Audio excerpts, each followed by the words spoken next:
सिर्फ 84 सेकंड। आखिर रामलला के प्राण प्रतिष्ठा के लिए क्या है 84 सेकंड का संयोग?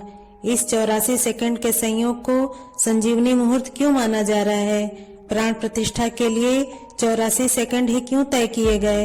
इन सभी सवालों का जवाब हम आपको इस वीडियो में देने वाले हैं। सैकड़ों साल पहले एक नहीं बल्कि कई बार विदेशी आक्रांताओं का निशाना बन चुकी राम मंदिर एक बार फिर नए रूप में अपने भक्तों के जयकारे के साथ गुलजार होने वाली है, और होगी भी क्यों नहीं, क्योंकि समस्त ब्रह्मांड पर राज करने वाले श्री राम को अपनी ही नगरी अयोध्या में दशकों हाड़ कपा देने वाली ठंड में एक पतली टेंट में निवास करना पड़ा।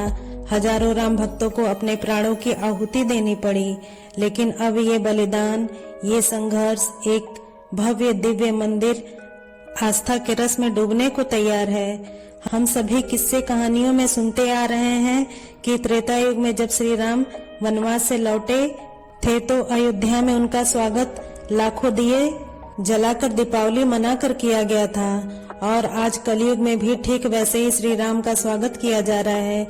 अब हम आपको बताते हैं कि रामलला की प्राण प्रतिष्ठा के लिए 84 सेकंड ही क्यों तय किए गए। जिस मुहूर्त में रामलला की प्राण प्रतिष्ठा की जाएगी उसे संजीवनी मुहूर्त के नाम से जाना जाता है। काशी के प्रकांड विद्वानों ने शास्त्रीय गणना करने के बाद ही इस मुहूर्त को प्राण प्रतिष्ठा के लिए सबसे सही वक्त माना है। इस मुहूर्त को निकालने वाले विद्वानों का मानना है कि इस खास समय पर कुदृष्टि रखने वाले ग्रहों का राम मंदिर और रामलला की प्राण प्रतिष्ठा पर नकारात्मक प्रभाव नहीं पड़ेगा।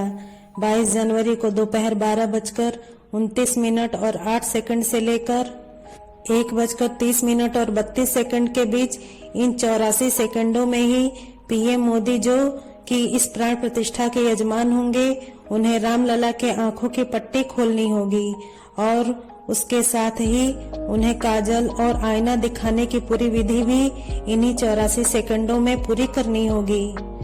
अब आप ये जान लीजिए कि 84 सेकंड का ये मुहूर्त इतना खास क्यों है।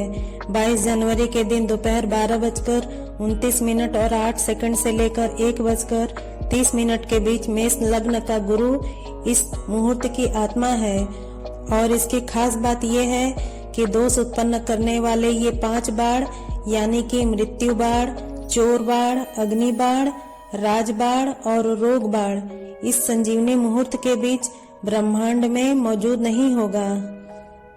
ज्योतिष शास्त्र के 9 ग्रहों में से 6 ग्रह मित्र के तौर पर अपने घर में रहेंगे। इस मुहूर्त का मुख्य ग्रह यानी कि गुरु सभी दोषों का नाश करेगा।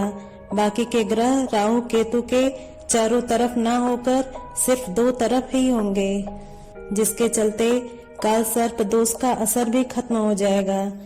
रामलला की प्राण प्रतिष्ठा 121 विद्वानों के द्वारा की जा रही है, जो चारों वेदों के ज्ञाता हैं।